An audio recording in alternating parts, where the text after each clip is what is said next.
Hello，大家好啊！今日咧同大家講下一隻我好中意嘅手錶，就係勞力士 Explorer One 369，佢哋俗稱係木村拓哉。左手邊呢一隻咧就係114-270，右手邊呢一隻咧就係14270。右手邊呢一隻咧，你見到佢個面嗰度咧係寫住咧 T10個25嘅 T25嚟嘅。咁呢邊咧係一個 Swiss Made 嘅面嚟嘅。而最容易睇得出14270同114-270嘅分別係乜嘢咧？個標誌呢個位係實心標誌嚟嘅，係突出嚟嘅呢個位。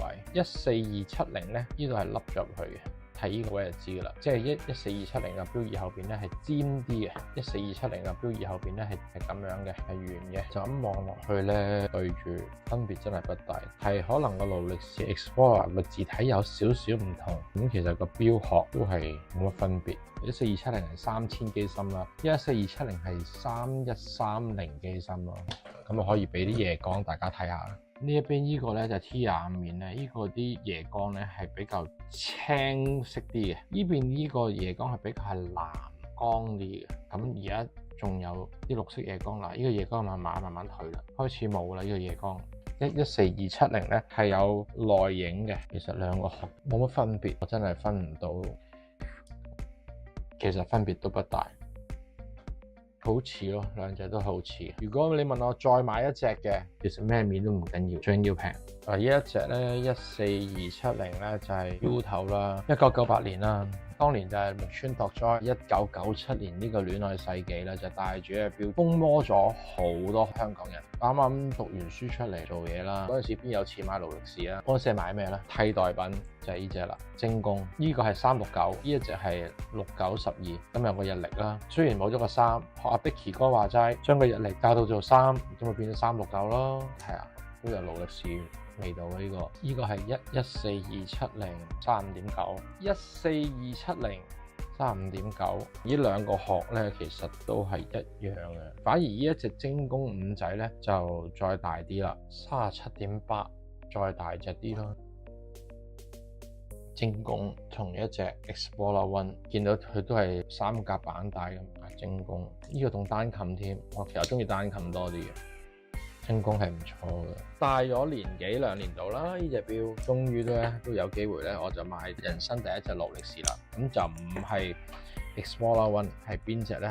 就係呢一隻啦，藍面嘅 Air King 啦。因為當年咧呢隻有折啦，83折啦。周大福好似我阿媽就喺度做金會啦，公金會嗰啲啦，呢隻有折14270咧就冇折，17000幾，呢隻折咗就13000幾，最後就買咗有折嗰隻啦，買咗呢隻人生第一隻勞力士。呢一隻咧就係 T 面嚟嘅，呢一隻錶我都入過廠2次啦，一次抹油啦，一次就因為唔小心跌咗落地，成塊水晶玻璃爛咗。仲有一隻俾大家睇下，黑白雙煞，都係精工五仔。都係同一款，不過係白面嘅，襯衫一流啊！近年啦，我都會有陣時都會儲一啲369嘅錶，呢一隻都係其中一隻。呢隻咧就叫做 Smith， 當年咧 Smith 有贊助錶俾登山隊嘅，傳說啦就話去登上額菲爾士峰第一隻，其實就唔係勞力士，係 Smith， 所以呢一隻錶好有話題性嘅呢隻錶，35.9，咁望落去好似細隻啲咁。咁另外咧又一隻啦，一隻自己真係好中意嘅，呢隻係6610嘅老豆版原裝7206釘帶，啲字都變晒黃噶啦。呢隻6610咧就1958年嘅，黃晒噶啦已經。後期嘅上行面嚟嘅，古董上行面，即係勞力士換翻嚟嘅，我覺得冇乜所謂，都係古董面。Ivan Sir 就話係 Mark 0，咁阿 Sir 睇嗰隻面，佢話都幾靚，我都唔識啊，因為我都唔係專家嚟嘅。足36嘅1030蝴蝶陀機芯嚟，黃晒夜光，好有 vintage 嘅味道啦，呢隻我都好中意嘅。咁除咗一啲古董嘅錶之外咧，我都會玩下一啲我哋祖國國產嘅淘寶貨嚟嘅，但係唔錯噶啦，custom 咗個 logo 落去啦。呢個就我之前自己嘅一間酒吧嘅 logo 啦，自己整咗幾隻字落去啦。Alcoholic Party Animal， 我哋平時粗帶啊，或者去外地旅遊嘅時候就會帶呢隻咯。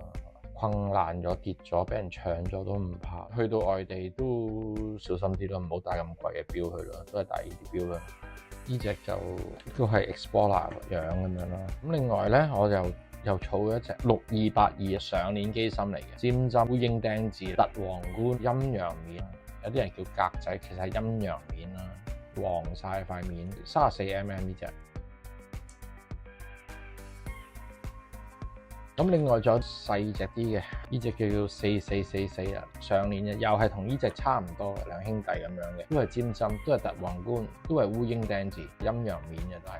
咁呢一隻咧，佢啲勞力士嗰啲字咧，翻寫咗翻寫面嚟嘅，呢隻都係上鏈錶嚟嘅，31點幾啦，好有古董味啦，細隻啲咯 ，boy size 啦呢隻。咁仲有一隻咧就唔係勞力士啦，369呢隻好中意隻，又係烏蠅釘字，成隻勞力士咁樣啦。Teutoni 梅花應該有粒鑽石嘅，已經俾人哋攞走，都係自己收藏嘅。襯咗條綠色嘅錶帶啦，都係自己中意玩啲369啦。仲有一隻咧。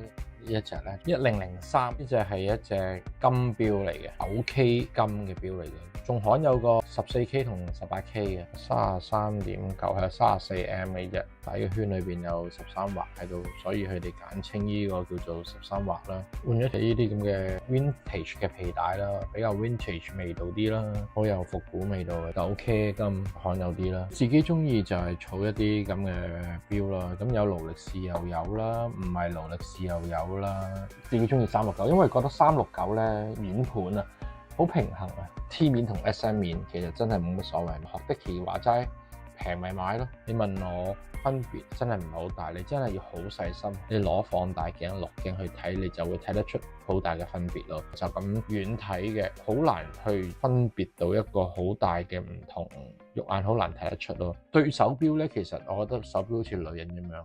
多唔會嫌多㗎，戴唔戴得晒？係戴唔晒㗎喎。我玩錶亦都係絕對唔專一，玩錶一定係花心㗎啦。得閒就戴下呢隻，得閒戴下呢隻，當換衫咁樣咯。負擔得起就買自己中意嘅錶咯。平有平玩，貴有貴玩，最緊要係自己中意。有陣時唔一定係貴嘅手錶係好玩嘅，平嘅手錶亦都好好玩嘅。即係你問我，你話喂，我戴隻精工5仔，其實都係好開心嘅，都係。